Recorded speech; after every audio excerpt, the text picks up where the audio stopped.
India, a country renowned for its immense diversity, has always stood at the crossroads of history, tradition, and modernity.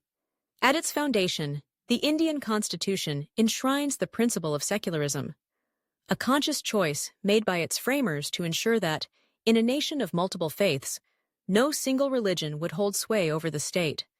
This commitment to religious neutrality has been a defining feature of the Indian Republic, promising equal rights, protections, and opportunities to all citizens, regardless of their faith.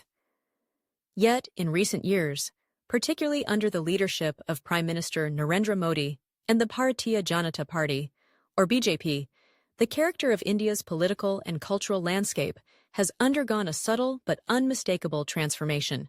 The BJP's ascent to power is rooted in a vision that places Hindu identity and values at the center of the national discourse. This is not merely a matter of religious symbolism, but a conscious reimagining of what it means to be Indian. The party, closely aligned with the Rashtriya Swayamsevak Sangh, an influential Hindu nationalist organization, has sought to reinterpret India's history and public life through the lens of Hindu culture and tradition. This is most evident in the prioritization and promotion of Hindu symbols, rituals, and narratives at the highest levels of government. A defining moment in this cultural shift came with the inauguration of the Ram Temple in Ayodhya in 2024. For decades, the site had been the focus of intense religious and political dispute, emblematic of broader questions about India's identity.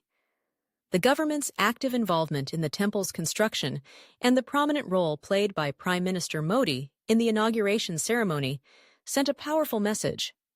Hindu heritage was not only being acknowledged, but honored and elevated as a central pillar of Indian nationhood.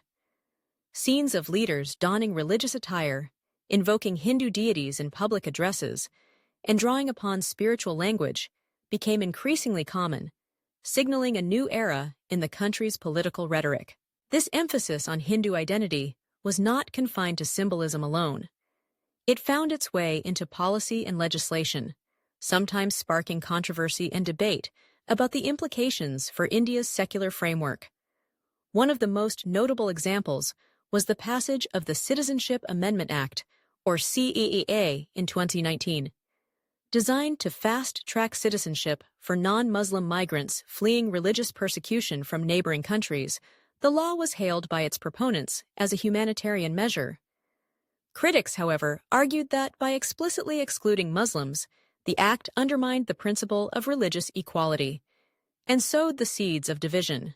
Another watershed moment was the government's decision to revoke Article 370 of the Constitution, which granted special autonomy to the state of Jammu and Kashmir, India's only Muslim-majority state. The move was justified by the government as a step toward national integration and development. However, for many, it raised fears of demographic and political manipulation, as well as concerns about the erosion of regional identity and the rights of minorities. The aftermath saw heightened security, restrictions on movement and communication, and a lingering sense of unease. These legislative and policy shifts were accompanied by a rise in what is often referred to as Hindutva ideology, a worldview that seeks to define Indian culture primarily through Hindu values and practices. While not advocating a theocratic state, this ideology envisions a society where Hindu beliefs and customs form the bedrock of public life. The implications of this approach have been far-reaching. In several BJP-ruled states, laws banning cow slaughter, an act deeply offensive to Hindu sentiments, were not only enforced, but vigilante groups, emboldened by political rhetoric, began taking the law into their own hands, sometimes with tragic consequences. For religious minorities, particularly Muslims and Christians, these developments have created a climate of uncertainty and apprehension.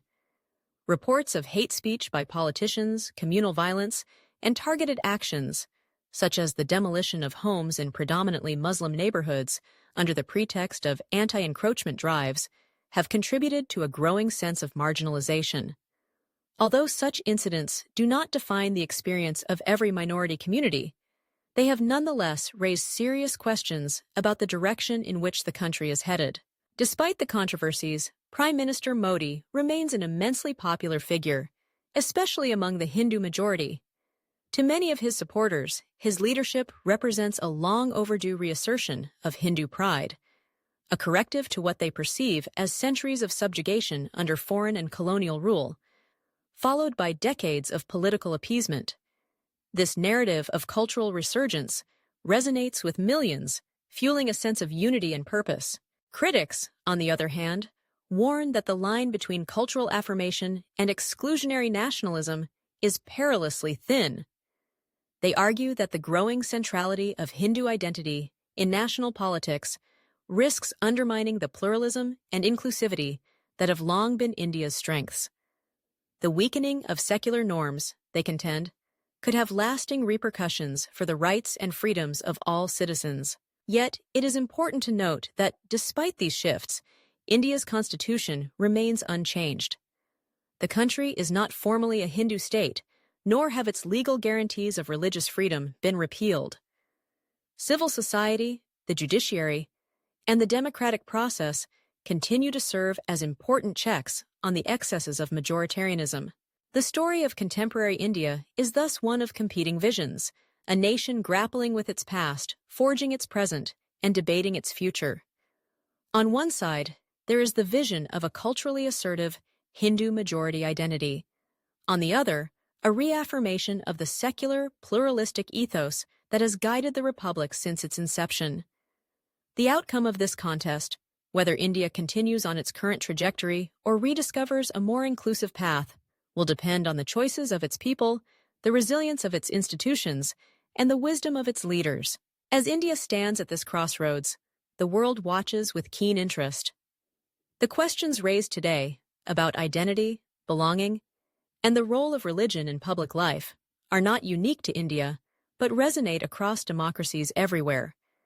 In the end, the answer to whether India is becoming more overtly Hindu in character is both simple and complex. Yes, there is a discernible shift toward a Hindu majority identity in national politics and culture.